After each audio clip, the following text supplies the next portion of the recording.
네, 반갑습니다. 찬양 같이 하시겠습니다. 203장, 찬양지 203장 우리에게 향하신 같이 찬양하겠습니다.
같이 찬양하겠습니다. 우리 함께 같이 찬양하겠습니다.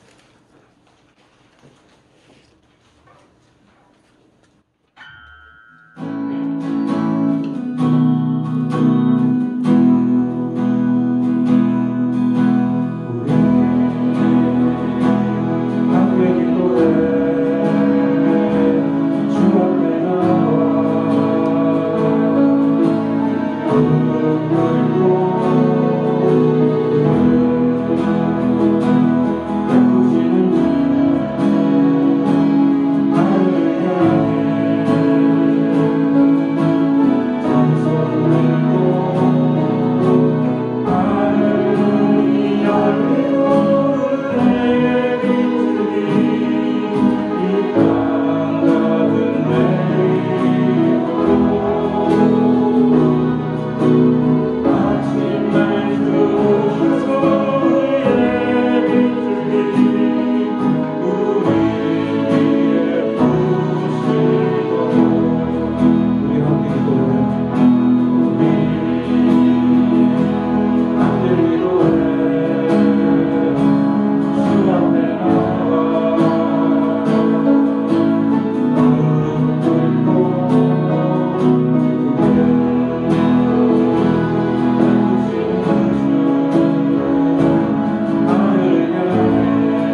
447장 예수 우리 왕 같이 하겠습니다.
지난 주간 우리가 지은 죄를 자백하며 참회의 기도를 드리시기 바랍니다.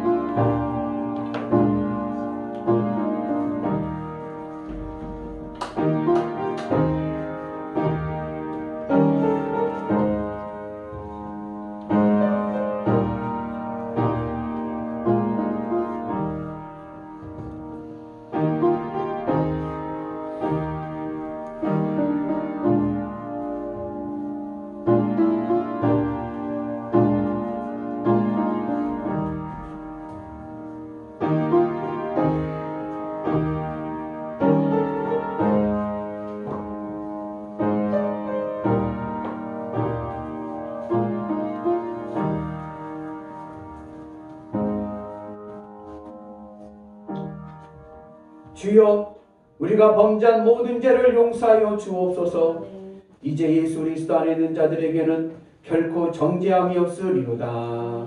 아멘.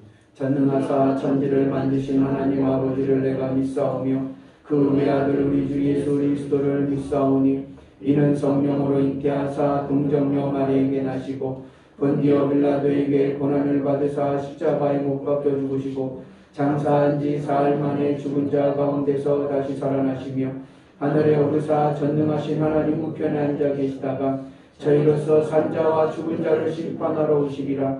성령을 믿사오며 거룩한 공예와 성도가 설교를 통하는 것과 죄를 사하여 주시는 것과 몸이 다시 사는 것과 영원히 사는 것을 믿사옵나이다. 아멘. 하늘이 하나님의 영광을 선포하고 날은 날에게 말하고 밤은 밤에게 지식을 전하니 언어도 없고 말씀도 없으며 들리는 소리도 없으나 그의 소리가 온 땅에 통하고 그의 말씀이 세상 끝까지 이르도다. 여호와의 율법은 완전하여 영혼을 소성시키며 여호와의 진노는 확실하여 그런 자를 지키게 하며 여호와의 교훈은 정직하여 마음을 기쁘게 하고 여호와의 계명은 순결하여 눈을 밝게 하시도다. 여호와를 경외하는 도는 정결하여 영원까지 이르고 여호와의 법도 지키자여 다 이루오니 금곧 많은 순금보다 더 선포할 것이며 꿀과 푸른 금보다 더 돌득하도다. 아멘.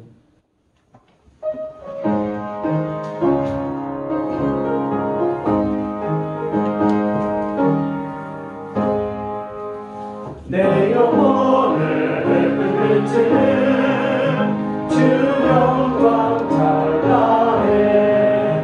이 세상 어떤 빛보다 이미 더 빛나네.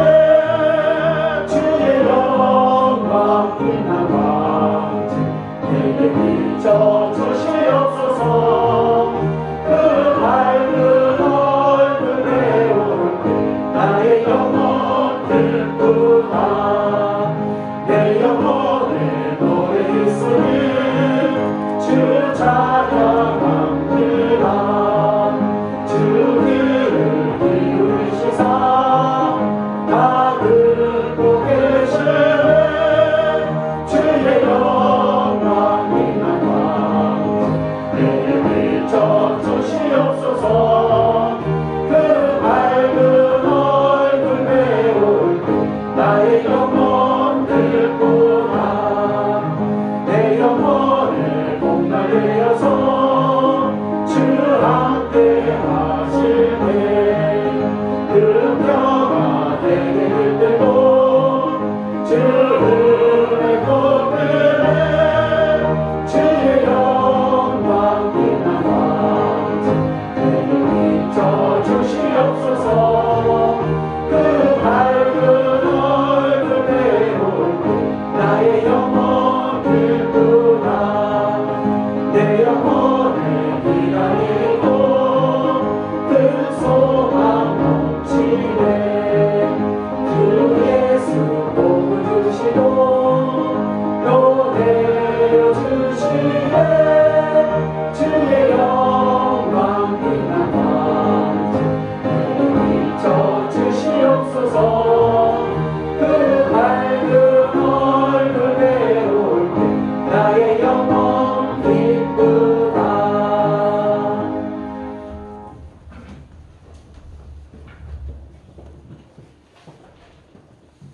빛으로 인도하시고 구원의 은총을 주시는 아버지 하나님, 주님의 보혈로 구원받는 기쁨으로 하나님께 찬양과 경배드리게 하심을 감사드리옵나이다. 저희들이 신령과 진정으로 드리는 이 예배를 받아주시고 연약하고 지친 영혼들이 말씀을 통해 새롭게 변화되어 마음의 문을 열고 주님의 신령한 음성을 듣고 받아들이는 귀한 예배가 되도록 이끌어 주시옵소서. 은혜로운 주일 주님의 고난을 생각하며 모이기에 힘써야 될 이 사순절 기간에 코로나19로 인한 사회적 거리두기가 여전히 지속되고 있습니다. 이 환난 속에서 저희들이 더욱 주님의 뜻과 섭리를 깨닫고 회개하며 주님 앞으로 온전한 모습으로 나아갈 수 있도록 인도하여 주시옵소서. 하루빨리 코로나19가 진정되어 모든 것이 주님의 뜻 가운데 온전히 회복될 수 있도록 은혜를 더하여 주시옵소서.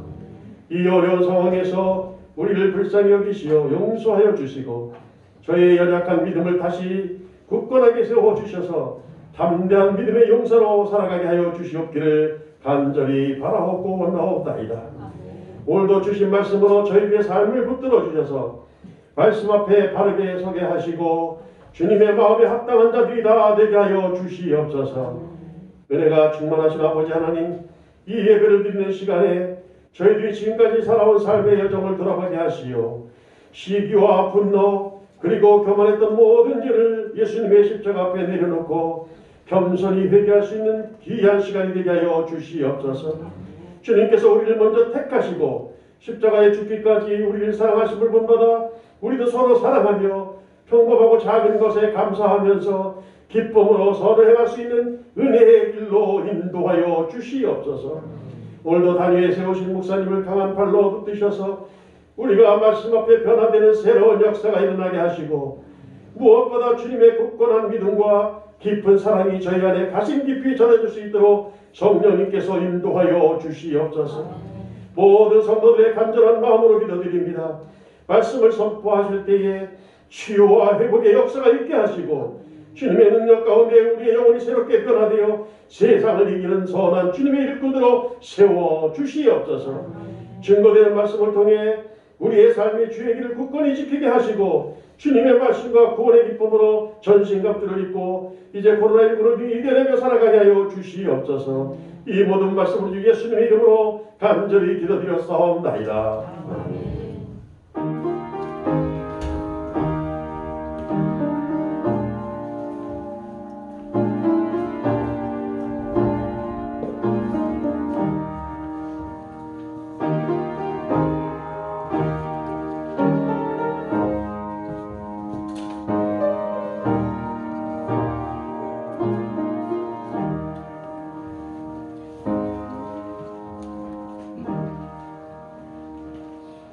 성경 말씀 에스겔 37장 16절에서 17절입니다.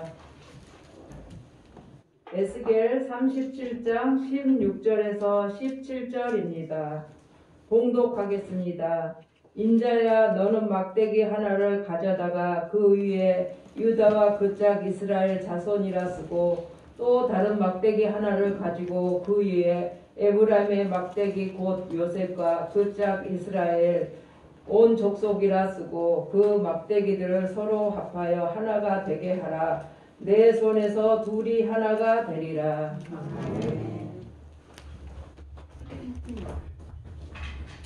할렐루야. 네. 주간 잘 지내셨습니까? 네. 오늘도 주의 은혜 안에서 복된 날이 될 줄로 믿습니다. 나는 사랑 덩어리, 행복 덩어리, 애교 덩어리, 승리 덩어리, 복 덩어리. 네, 여러분들 하나님의 복 덩어리가 될 줄로 믿습니다. 우리가 마태복음을 계속 강의를 하다가 지난주하고 이번 주만 다른 본문으로 한다고 말씀을 지난주에 드렸죠. 왜냐하면은 감리교회에서 매일 365일 가정 예배소 만드는 것이 있는데 거기에 제가 이제 설교 2편을 올립니다. 하는데 그 중에 이제 지난주 야고보서 그리고 오늘 이제 에스겔서인데 이 본문을 제가 정하는 게 아니라 거기서 본부에서 정해가지고 이렇게 말씀을 이렇게 준비해달라고 틀을 줘요. 그런데 거기에 이제 본문에 맞춰서 절기에 맞춰서 그래서 오늘 말씀은 그 언제 가정 예배 드릴 때 드리냐면은 내년도 광복절 때 8월 15일 날 광복절 때 나눌 말씀입니다. 근데 우리가 미리 한번 같이 말씀을 나누는 은혜가 있기를 축복합니다. 그래서 오늘은 주제는 하나 되는 삶, 통일. 광복절의 통일에 대해서 말씀을 전해주셨으면 좋겠다 해서 이제 본부 주제를 정해줘서 제가 통일에 대해서 에스겔서 37장의 말씀으로 준비했고 우리 오늘의 뭐 광복절은 아니지만 또 6.25도 이제 아직 멀었지만 그러면 같이 남북의 통일에 대해서 생각할 수 있는 은혜가 있기를 축복합니다. 2014년 9월에 케냐에서 목축업, 축산업을 하고 있는 올레 사파트라고 하는 사람이 평창에서 열리는 UN 생물 다양성 협약 당사국 총회에 참석하기 위해서 여행사를 통해서 비행기표를 구매를 합니다. 그러니까 이제 평창에서 회의를 여니까 이 케냐 사람이 여행사를 통해 가지고 평창 가는 비행기를 구매를 한 거예요. 그렇게 해서 비행기를 타고 평창에 내렸는데 내리고 보니까는 거기에 김일성 사진과 김정일 사진이 있는 평양공항입니다. 평창공항인 줄 알고 이제 케냐 사람이 이거 모르잖아요. 그런데 여행사 직원이 표를 끊어갔는데 여행사 직원이 평양 순환공항 표를 끊어주는 거예요. 이게 우리나라 남한 대한민국의 이름이 코리아, 영어로 코리아고 공식 이름은 리퍼블릭 오브 코리아이고 북한은 노스코리아라고 하는데 이 공식 명칭이 데모크라틱 피플스 리퍼블릭 오브 코리아예요.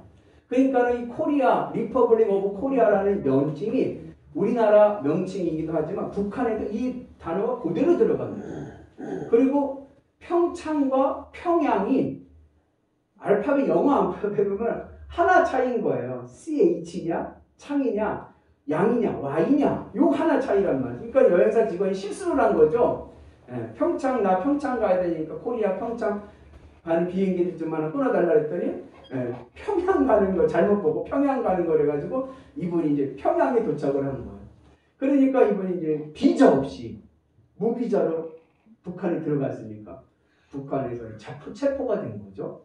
체포가 돼가지고 수시간 조사를 받고 그리고 이제 벌금형을 받습니다. $500 미화 $500 벌금형을 받고 그리고 추방을 당하는데 베이징으로 중국으로 추방을 당하는데 그 비행기 표를 값을 2배를 주고 사고 그리고 베이징으로 추방을 당해서 베이징에서 인천공항으로 다시 돌아와서 이제 회의를 참석했다. 그러한 일이 있었습니다. 이 기사가 2015년 미국 월스트리트 저널에 소개하면서 이제 앞으로 3년 뒤에 평창 동계올림픽이 열릴 터인데 평창공항 가면 평창에는 공항이 없다. 강원도의 양양공항이나 인천공항으로 가야지 잘못 봐가지고 코리아 평양으로 가버리면 안 된다. 이제 이런 기사를 실었습니다. 우스운 해프닝이지만 또 한편으로는 이 남북이 분단되어 있다라는 현실을 보여주는 한 단면이 되지 않는가 그렇게 생각이 듭니다. 우리 교회가 세워진 가정을 보면 우리 교회는 서울 양재동에 있는 영일교회에서 그 교회 30주년 기념으로 우리 교회를 개척을 하였습니다. 근데 왜 연천군에다가 개척을 했느냐 하면 이 연천군이 한반도의 뭔지 아시나요? 한반도의 중심 배꼽입니다. 딱 중심입니다. 그래가지고 한반도의 통일을 꿈꾸면서 통일시대에 북한 선교의 교두부를 만들어 놓자. 한반도의 배꼽에다. 그래가지고 연천군 전거국 평화 698번길 12-9 이곳에다가 우리 교회를 개척하였습니다. 그리고 나중에 남북이 통일이 되면요. 어디가 수도가 되느냐? 통일부에서 조사를 하는 거, 연구를 하는 거. 어디가 수도가 적합하냐? 통일이 되었을 때, 통일시대를 준비하면서 그때의 결과가 어디냐? 철원과 연천을 통합해가지고 여기다가 수도를 세우는 게 가장 적합하다. 그래서 앞으로 통일이 되면 철원과 연천 이 지역에 신도시가 들어서고 그리고 수도로 세워질 가능성이 매우 큽니다. 우리 동요 중에 우리의 소원은 통일이라는 동요가 있습니다. 우리 한번 통일을 한번 생각하면서 한번 같이 한번 불러볼까요?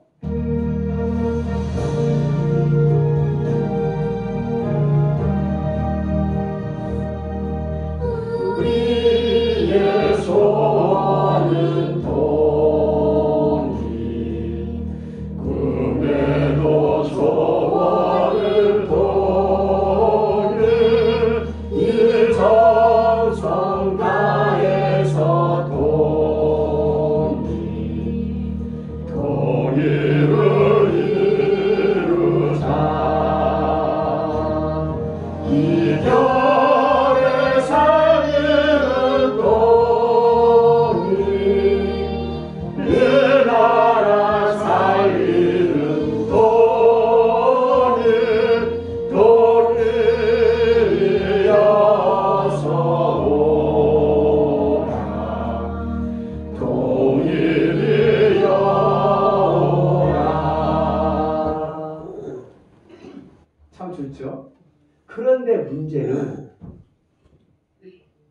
여러분들은 통일을 원하십니까? 오늘 말씀은 성경에서 유일하게 통일에 대해서 말씀하시는 본문입니다. 에스겔서 37장은 남과 북으로 나누어져 있는 이스라엘이 이제 하나님의 손에 의해서 하나가 되는 말씀을 전해주고 있습니다. 우리가 이 말씀을 이해하려면 조금 이스라엘 역사를 조금 이해를 해야 돼요. 이스라엘이라는 나라는 사울이라는 초대 왕을 통해서 세워집니다.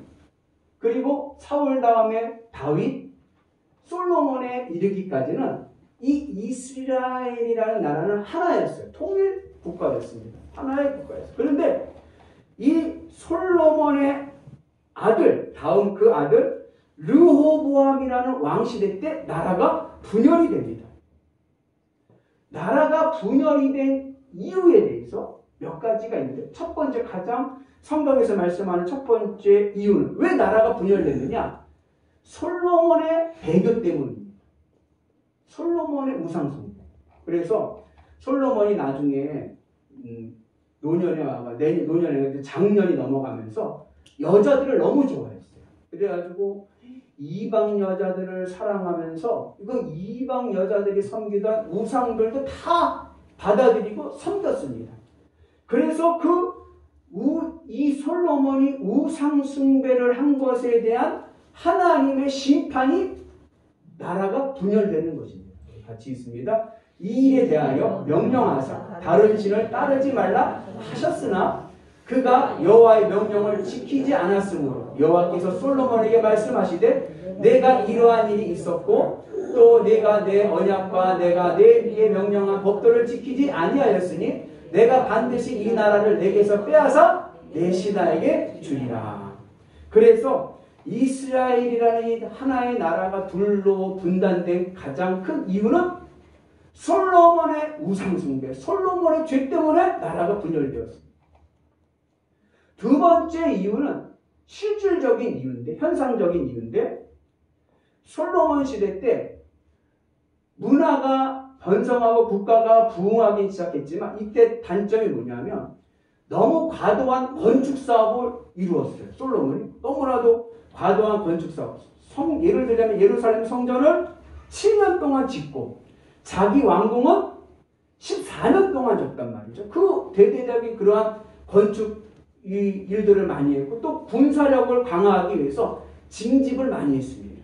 그래서 이러한 과도한 건축 사업과 국방력 이 증강으로 뭐가 일어나느냐? 과도한 세금이 있어야 뭘 짓잖아요. 세금을 많이 걷었고 또 이 노역, 강제 노역, 인력이 있어야 뭘 짓잖아요. 그 강제 노역을 해가지고 국민들의 불만이 많았습니다. 우리가 솔로몬 하면 너무 낭만적으로 생각하지만 이 솔로몬 시대 때 이런 부작용이 있었던 거예요. 그래서 이 솔로몬이 죽은 다음에 그의 아들 르호보암이 왕이 되었을 때 백성들이 르호보암의 왕에게 가서 뭐라고 얘기하냐면 세금과 노역을 줄여달라고 이야기합니다. 이 노역을 가니까 지파가 12지파인데 지파별로 계속 한 달에 한 번씩 이 장정들이 가서 일을 해야 되니까 농사를 지을 수가 없잖아요. 경제가 이게 피폐해지는 거예요. 그러니까 세금도 너무 세고 노역도 너무 강하고 이걸 경감해달라고 요구를 합니다. 같이 있습니다. 왕의 아버지가 우리의 멍에를 무겁게 하였으나 왕은 이제 왕의 아버지가 우리에게 시킨 고역과 매운 무거운 멍에를 가볍게 하소서. 그리하면 우리가 왕을 섬기겠나이다. 세금과 노역을 줄여주면 우리가 당신을 왕으로 인정하고 따르겠다라고 이야기를 합니다. 이 말을 들은 르호보암 왕이 백성들에게 3일 동안 여유를 줘라. 우리가 생각을 해보겠다. 그렇게 이야기를 하고 3일 시간을 법니다. 그리고 국무회의를 엽니다. 국무회의를 열어서 이거 어떻게 좋겠냐? 그때에 솔로몬과 같이 정치를 했던 원로들이죠. 아버지 세대 때 정치인들이. 원로들은 뭐라고 얘기하냐면 맞습니다. 우리가 너무 세금이 너무 세고 이게 너무 노역이 많아서 이 경제가 안 좋으니까 그들의 요구를 들어주는 것이 맞다라고 이야기를 합니다. 근데 반면에 이제 르호보암은 신진 젊은 세대를 아닙니까? 이 르호보암 이 젊은 세대들, 신진 세대들, 르호보암과 같은 세대들, 이들은 솔로몬 시대 때 문화 혜택을 받아서 유학파들이에요. 다 애국으로 유학을 배웠던 엘리트들입니다. 이 젊은 신진 세대들은 뭐라고 얘기하냐면 아닙니다. 아예 찍소리 못하도록 더 강하게 다스려야 됩니다라고 이야기를 합니다. 그리고 그 말을 들은 이 르호보암이 누구 말을 들었냐? 자기하고 같은 세대, 같은 코드가 맞는 젊은 신진 세대들의 말을 듣습니다. 여기 같이 있습니다. 어린 사람들의 자문을 따라 그들에게 말하여. 이 어린 사람들이 그 엘리트들을 얘기한 거예요. 르호보암과 같은 세대 때의 엘리트들을 이야기하는 겁니다. 내 아버지는 너희의 멍에를 무겁게 하였으나 나는 너희의 멍에를 더 무겁게 할지니라. 내 아버지는 채찍으로 너희를 징계하였으나 나는 정갈 채찍으로 너희를 징치하리라 하니라. 그러니까는 이제 르호보암이 뭐라 하냐, 백성들에게 너무 세금이 많고 노역이 많다 그랬는데 그거에 대해서 아버지는 채찍으로 했지만 나는 이제 뭘 한다? 정갈 채찍으로 한다. 더 엄하게 나라를 다스릴 것이다 라고 이야기를 합니다. 이로 인해 가지고 나라가 갈라지는 거예요. 이스라엘 12지파 중에 10지파가 반기를 들고 나라를 세워버리는 거예요. 그 지도를 보면 지형적으로 보면 유다지파가 있고, 유다지파 남쪽에 있거든요. 그 유다지파 밑에 베냐민 지파라는 지파가 있어요. 그러니까 이 두 지파만, 이 베냐민 지파는 갈 수가 없어요. 유다 지파에 쌓여 있어서. 그래서 유다 지파와 베냐민 지파만 남겨두고 나머지 10개의 지파가 연합을 해서 나라를 세워버리는 겁니다.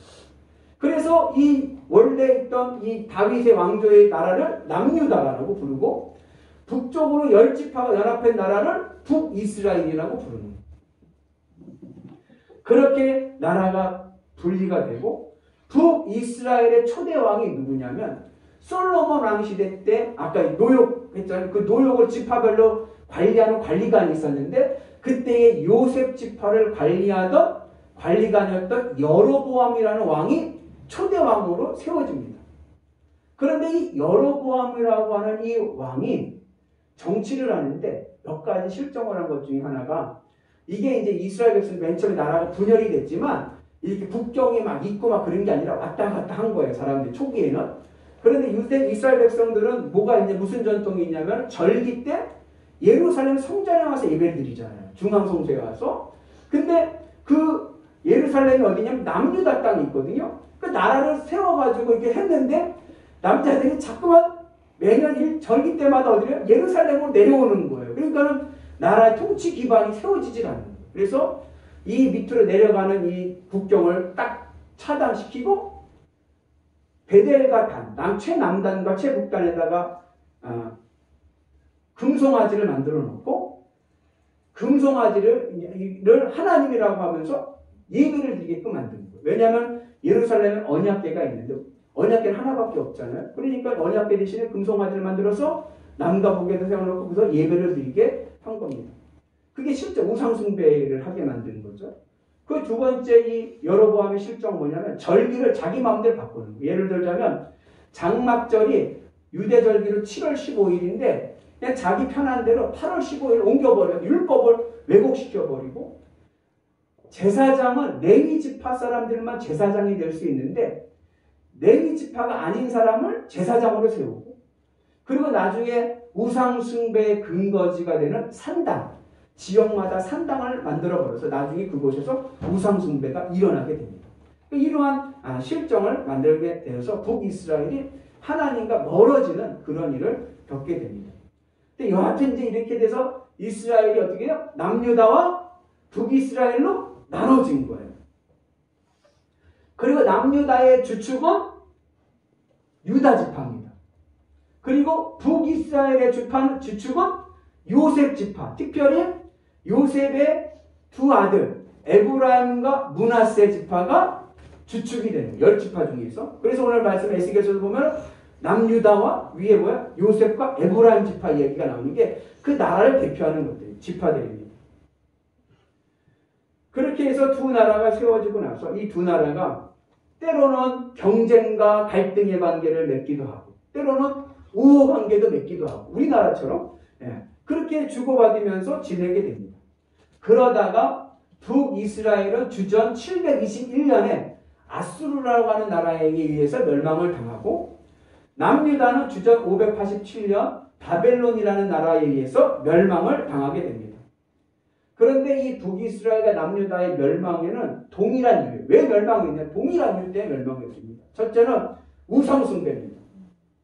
북이스라엘이 망한 이유도 남유다가 망한 이유도 우상숭배인 거예요. 왜 그들이 우상숭배를 하게 되냐면 풍요와 다산 때문에 그렇습니다. 하나님을 믿어야 될 백성들이 그 이방 그 가나안 사람들에게 물이 들어가지고 풍요와 다산, 쉽게 말하면 부자 되기 위해서 바알과 아세라를 섬기면서 우상숭배를 하게 됩니다.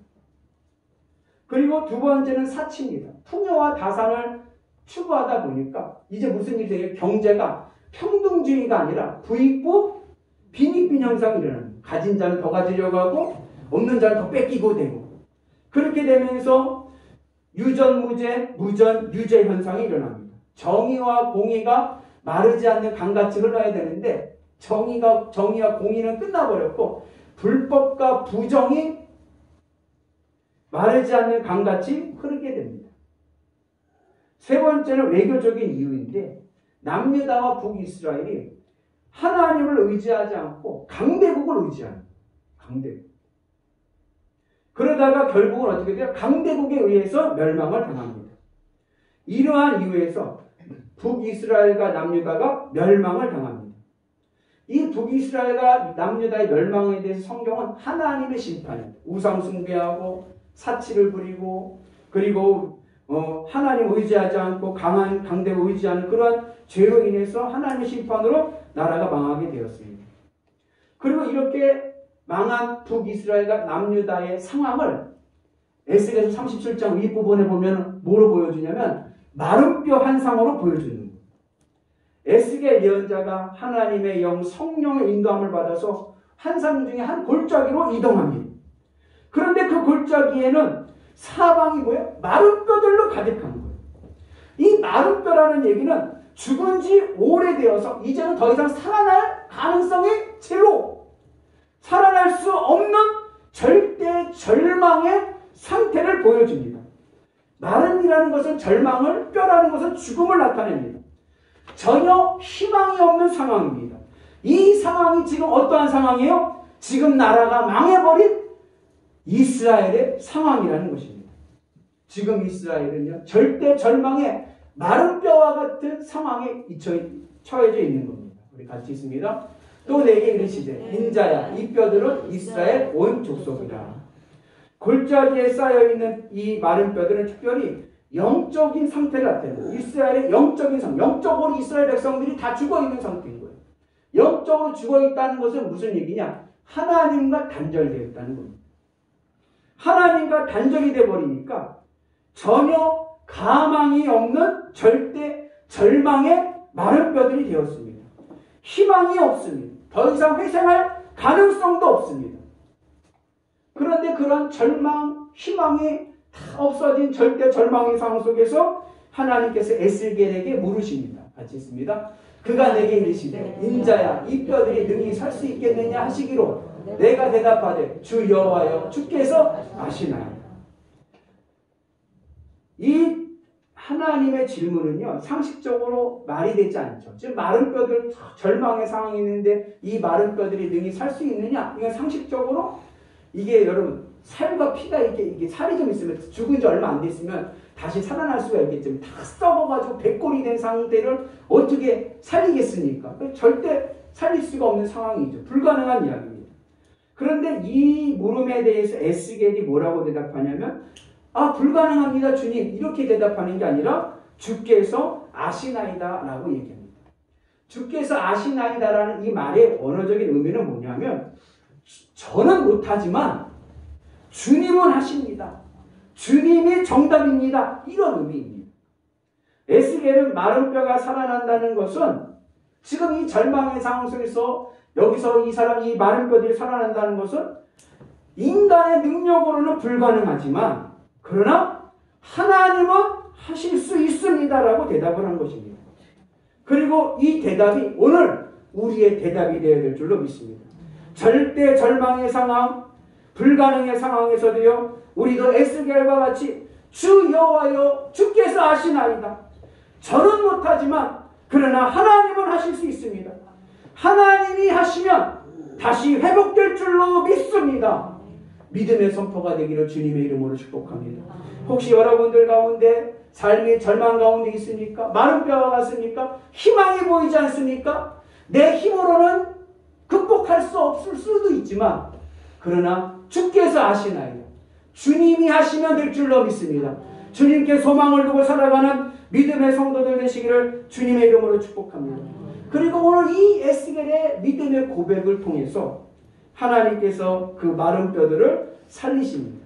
그래서 하나님께서 에스겔에게 말씀을 주셔서 에스겔이 마른 뼈들아 살아나라, 너희가 살아나리라 선포하고 성령이 임하시니 그 마른 뼈들에게 살이 채워지고 생기가 돌고 다시 살아나서 하나님의 군대가 되었습니다.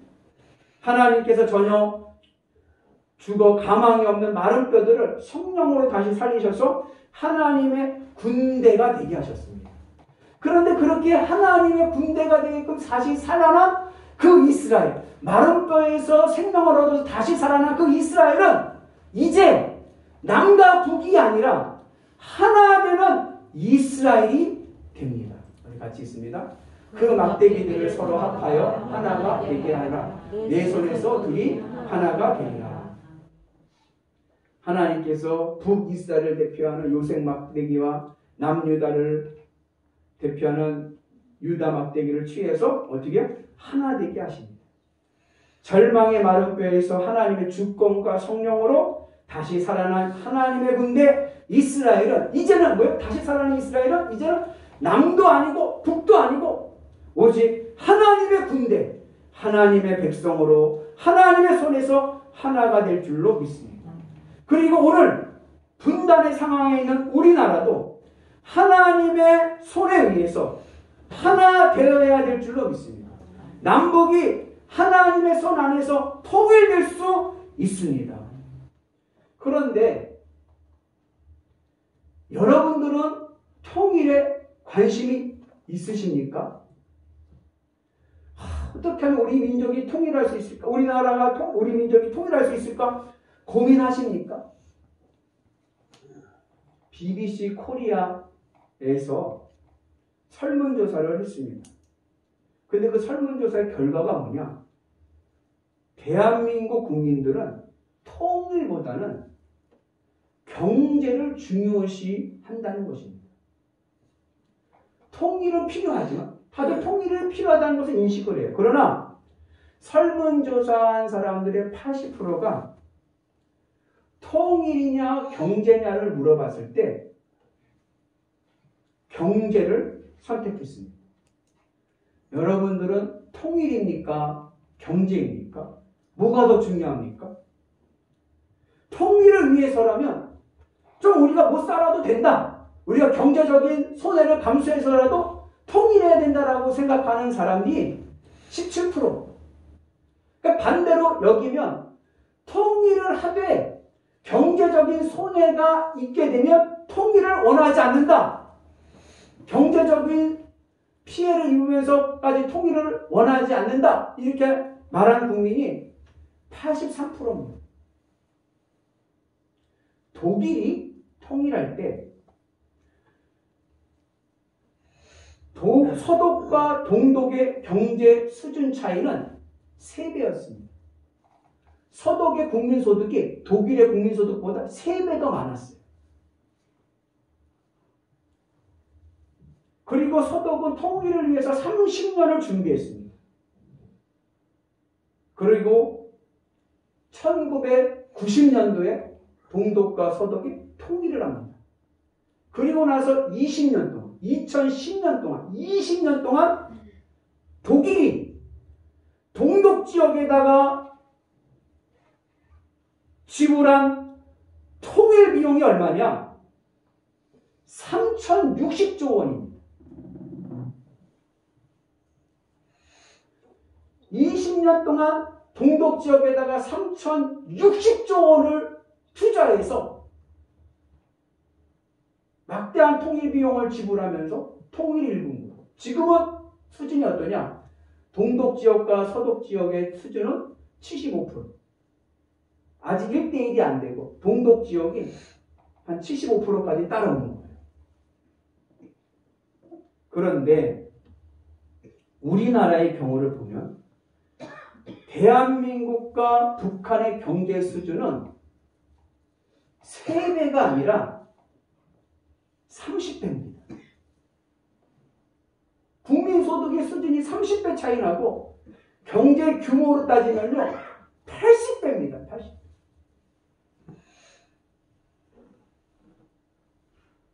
그러니 우리나라가 통일을 할 때 대한민국이 북한에 부담해야 될 통일 비용은 적어도 독일이 지불한 통일 비용의 10배는 넘는다. 적어도 10배. 10배라고 하면 얼마냐? 3,000조의 10배면 3경입니다. 천문학적인 숫자예요. 3경. 적어도 우리나라가 남북한이 통일이 되려면 우리나라가 감수해야 될 통일 비용이 3경이 넘는 거예요.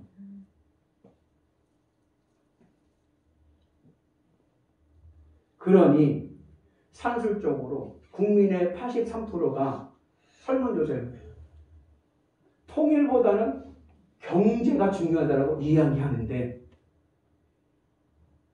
언제 통일이 되겠습니까? 우리가 부담해야 될 게 이게 천문학적인 비용이 되는 거예요. 물론 북한에 막대한 천연자원이 있다고는 하지만 이게 여러분 중국과 미국들이 가만히 있는 게 아니에요. 거기에 국민들 간의 이념의 갈등도 무시 못합니다. 우리나라는 자유민주주의 이념이고 북한은 1인 독재 공산주의입니다. 이게 생각하는 방식이 전혀 다른 거예요. 그러니 솔직히 여러분 우리의 힘으로 온전한 통일을 한다는 것은요 솔직히 불가능합니다. 설사 북한이 스스로 망한다 하더라도 우리가 북한을 수용할 경제적인 능력도 안 되고 외교적인 힘도 없습니다. 그래서 어느 분이 이렇게 가설이긴 하지만 북한이 스스로 붕괴되면은 영토가 어떻게 되느냐? 우리나라가 평양 쪽까지 올라가고 그 평양 위쪽 있잖아요. 그 지하 자원이 많은 그쪽은 다 중국이 다 먹더라고요. 중국이 이렇게 덮치고 동북 공정하잖아요. 중국 애들은 북한이 원래 자기네 땅이라고 얘기하니까 그렇게 돼가지고 이게 또 나라가 이상하게 되는 그런 가설을 세우는 분도 있더라고요. 여러분 이렇게 현실적으로 굉장히 불가능한 일이에요. 그러면 이게 현실적으로 통일이 불가능하다고 해서 포기해야 되느냐? 아닙니다. 여러분 통일은 할 수 있습니다. 오늘 에스겔의 믿음을 따라 얘기하자면요. 우리는 못하지만 누가 하셔요? 하나님이 하시면 될 줄로 믿습니다. 하나님 손 안에서 남한과 북한은요 하나 될 수 있습니다. 우리는요 이미 그것을 경험했어요. 우리 민족이 그것을 경험했습니다. 언제요? 일제시대 때. 여러분 일제 식민지 시절 때요 얼마나 많은 소년들이요 독립을 위해서 목숨을 바쳐가면서 노력하고 희생했습니까? 그런데 그렇게 우리의 노력으로 독립하였습니까? 아닙니다. 우리 민족은요 우리의 힘으로 독립하지를 못했습니다. 그 많은 독립운동을 하였지만 그 우리의 힘으로 독립을 얻지 못했습니다. 그러나 하나님의 손이 움직이시니 미국이 일본을 무너뜨리고 우리는 생각지도 못한 독립을 얻게 됩니다.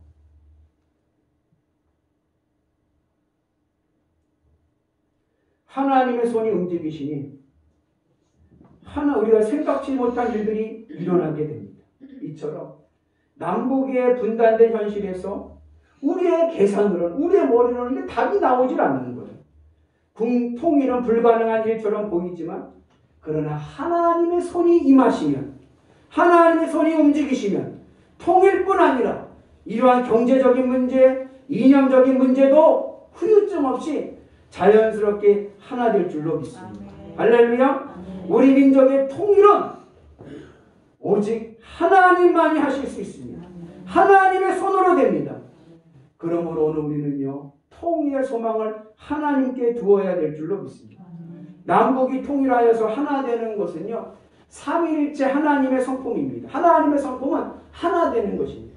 하나님은 우리의 민족이요, 남쪽도 아니고 북쪽도 아니고 하나 되기를 원하십니다. 그 의미는 뭐냐? 이제는 민주주의도 아니고 공산주의도 아니고 이 남북이 하나 되어 통일될 때 이 나라는 하나님의 나라, 하나님의 백성 되기를 원하십니다.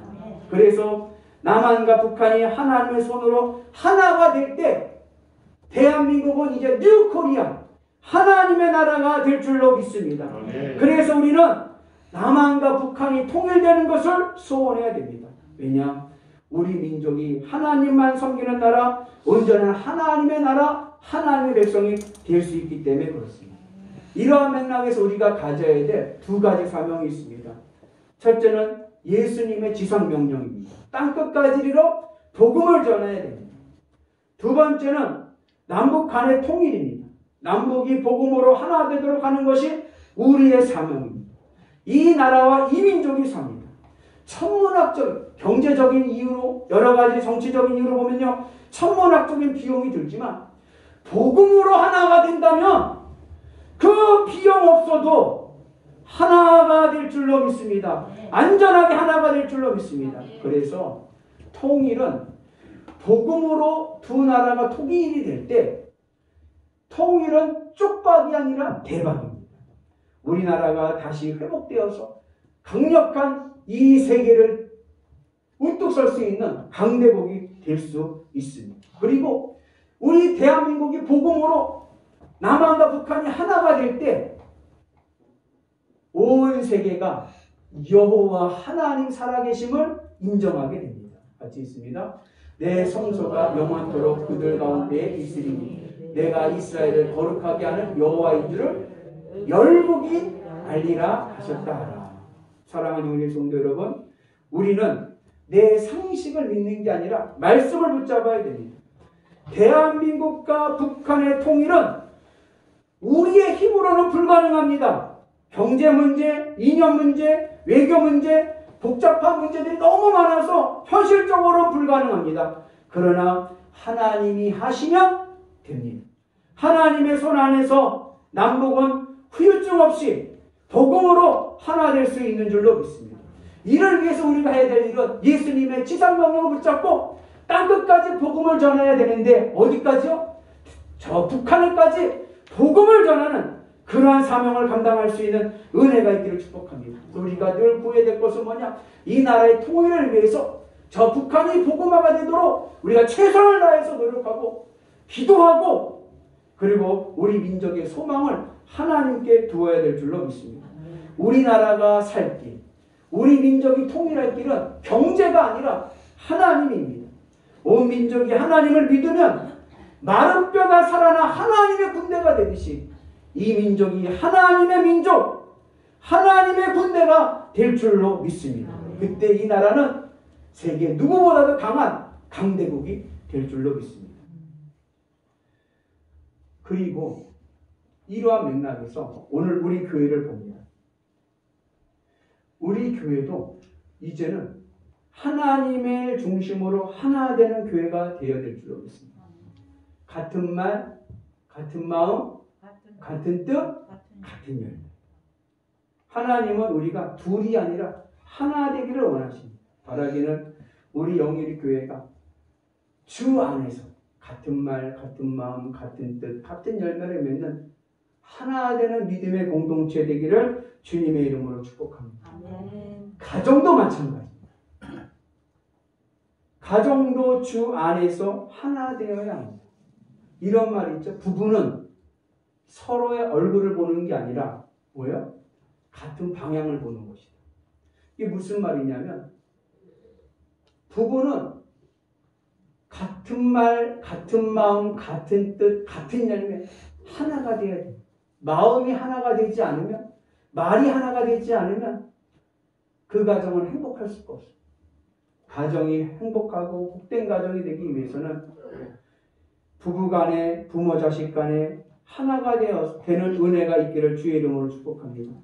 그래서 여러분들의 가정이 같은 말, 같은 마음, 같은 뜻을 품어서 같은 열매를 맺는 은혜가 있기를 축복합니다. 그래야 행복한 가정, 축복받는 가정이 됩니다.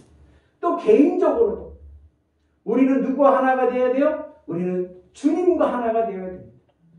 주님과 내가 하나가 될 때에 내 인생은 성공하는 인생, 축복받는 인생이 될 줄로 믿습니다. 그럼 내가 어떻게 주님과 하나가 될 수 있습니까? 내 뜻을 내려놓고 하나님의 뜻을 받아들여. 내 마음에 하나님의 뜻을 받아들여서 하나가 되어야 됩니다. 그래서 내 마음이 주님의 십자가로 죽고 내 마음을 하나님께 온전히 드려서 내 마음이 하나님으로 기쁘고 만족한 마음의 상태가 되면 하나님의 뜻이 내 뜻이 되고 하나님의 마음이 내 마음이 되어서 하나님과 내가 하나 되는 은혜가 될 줄로 믿습니다. 그러면 그때 우리의 인생은 형통한 인생, 행복한 인생이 될 줄로 믿습니다. 바라기는 우리 모두가 주님의 십자가의 은혜로 하나님과 하나 되는 은혜가 있기를 주님의 이름으로 축복합니다. 하나님의 마음이 여러분들의 마음이 되기를 주님의 이름으로 축복합니다. 여러분들의 가정이 하나 되는 가정 되기를 축복합니다. 부부간에, 부모 자녀간에 같은 말, 같은 마음, 같은 뜻, 같은 열매를 맺어서 여러분들의 가정이 행복한 가정 되기를 주님의 이름으로 축복합니다. 우리 영일교회가 하나님의 은혜 안에서 주의 복음 안에서 하나님의 손으로 하나 되는 믿음의 공동체 되어서 이 연천군 이 지역을 중심으로 저 북한을 향해서 복음을 전하는 귀한 주님의 구원의 방주가 되기를 주님의 이름으로 축복합니다. 이 민족이 대한민국도 아니고 북한도 아니고 하나님의 나라, 하나님이 세우시는 거룩한 이스라엘이 되기를 축복합니다. 그때 이 나라는 세상 어느 누구보다도 부강하고 강력한 나라가 될 줄로 믿습니다. 이 나라를 살릴 길은 경제가 아닙니다. 복음입니다. 복음을 들고 끝까지 복음을 전하는 위대한 성도들 되시기를 주님의 이름으로 축복합니다. 기도하겠습니다. 은혜로우신 하나님 아버지 감사합니다. 저희들이 주의 은혜 안에서 주의 손 안에서 하나 되는 믿음의 공동체 되게 하여 주옵소서. 예수님의 이름으로 기도합니다.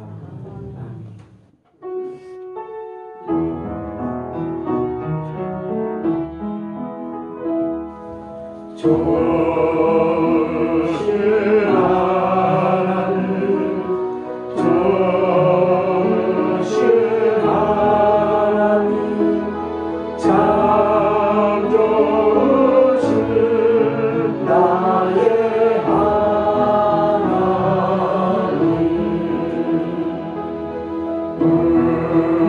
우리의 기도를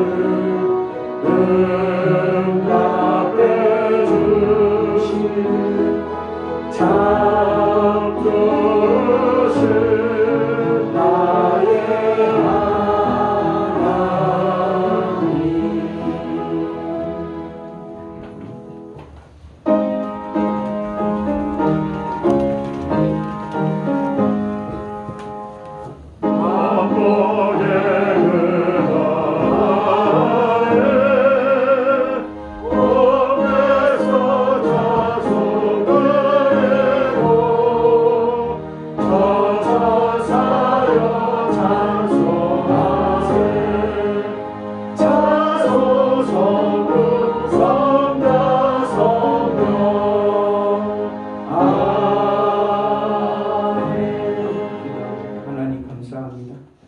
오늘도 주님의 은혜 안에서 하나 되는 사명을 감당케 하시니 감사합니다. 주님이 주신 복음을 들고 저 땅끝까지 저 북한까지 복음을 전할 수 있는 소망을 허락하여 주옵소서. 우리의 가정이 하나 되게 하시고 우리 교회가 하나 되게 하여 주셔서 하나님이 약속하신 축복의 열매를 맺는 믿음의 공동체가 되게 하여 주옵소서.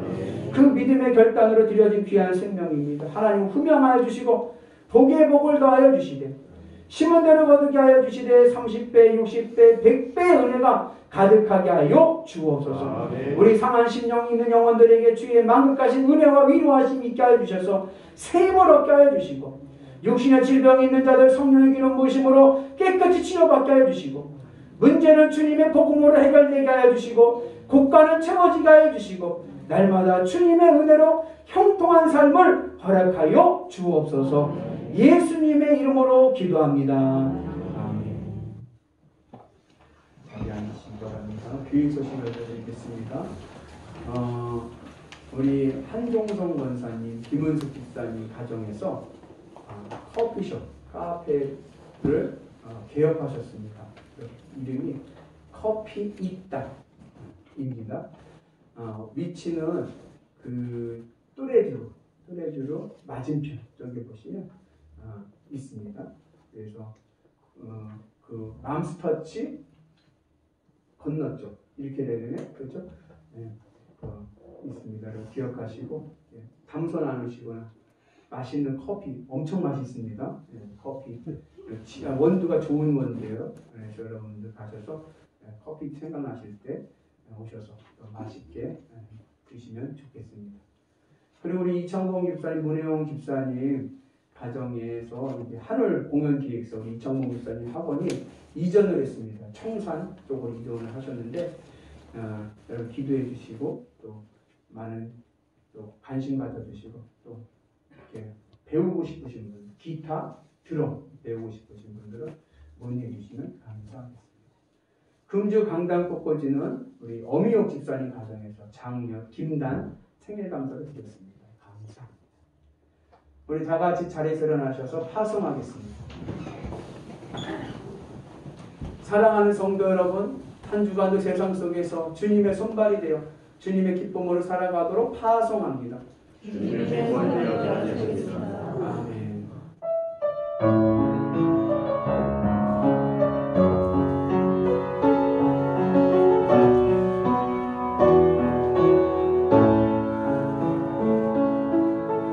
이 땅의 황무함을 보소서. 하늘의 하늘 국민을 베푸시는 주여, 우리의 죄악 용서하소서. 이 땅부터 주소서. 이제 우리 모두 하나 되어 이 땅에 무너진 기초를 다시 쌓을때 우리의 원상들을 깨우신 성령의 문을 마소서. 은혜를 나오르게 하소서. 진리의 말씀 남새롭게 하소서. 은혜의 강을 흐르게 하소서. 성령의 바람 이제 불어와. 오 주의 영광 가득한 새날 주소서. 오 주님 나라 이 땅에